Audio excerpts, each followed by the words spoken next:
Saya masih bersama Ketua Dewan Etik Persatuan Survei Opini Publik Indonesia atau yang disingkat Persepi, yang juga Rektor Universitas Al-Azhar Indonesia, Profesor Asep Saifuddin. Prof. Asep, hari ini saya tahu Prof. Asep juga menjadi salah satu panelis dalam rilis yang dikeluarkan oleh Indikator. Di situ Profesor Burhanuddin juga melihat elektabilitas hari ini berdasarkan potret dari mulai 30 Desember sampai dengan 6 Januari 2024. Kita lihat sama-sama di layar ini. Kalau kita lihat elektabilitas paslon nomor 2 yaitu Pak Prabowo dan Gibran itu 45,79%. Lalu ada paslon 01 Pak Anies dan Caimin 25,47% dan Pak Ganjar dan Prof Mahfud paslon nomor 03 di 22,96%. Anda melihat, mendengar langsung presentasi itu. Saya mau dengar dulu sebagai seorang guru besar ilmu statistik. Ya. Apa yang Anda lihat dari presentasi survei ini? Ya, pertama kalau kredibilitas indikator sudah oke, karena dia di bawah Persepi dan sudah mengetahui metodologi itu. Itu pertama.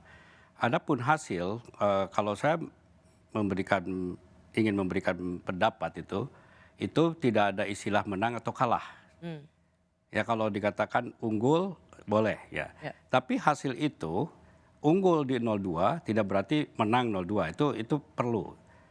Karena keunggulan itu baru sementara, itu satu. Yang kedua dan kata unggul itu dibandingkan ya? Dibandingkan dengan yang 1-2, tapi tidak ada istilah menang kalah. Yang kedua adalah indikator melakukan survei kan sudah berulang-ulang. Jadi angkanya juga sudah kelihatan. Memang di awal-awal pernah naik turun, tapi sekarang ini kan sudah relatif stagnan. Nah itu stagnasi itu juga suatu indikator yang perlu kita kaji. Jadi dalam hal ini para pemilih mungkin sudah di situ situasinya.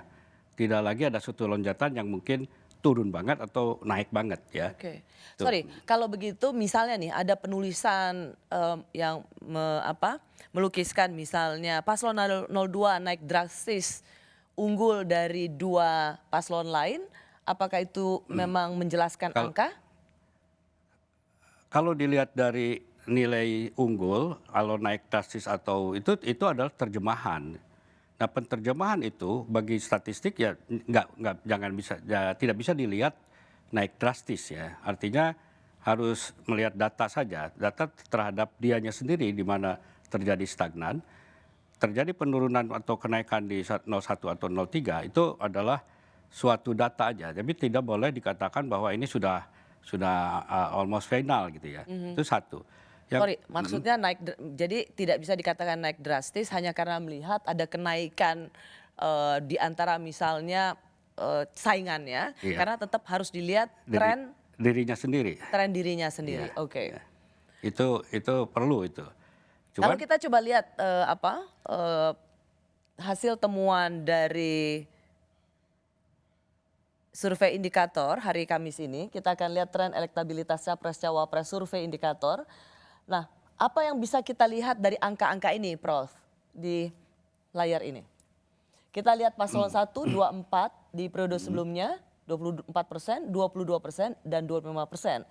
Lalu paslon 2, 39,7%, 45,8%, lalu 45,79%, lalu paslon 3, 30%, 25,6%, dan 22,96%.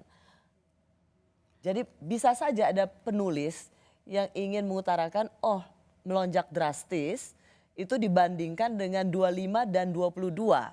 Karena hanya melihat besaran perbedaannya.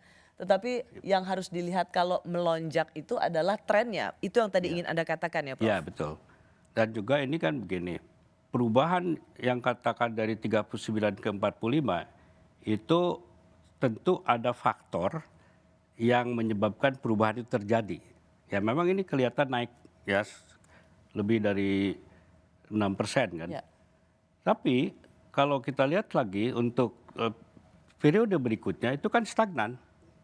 Ya itu artinya efek perubahan di awal itu tidak diikuti oleh efek perubahan berikutnya gitu. Karena dia si 02 dalam hal ini ya, 02 dalam ini sudah kalau disebut jenuh tidak ya.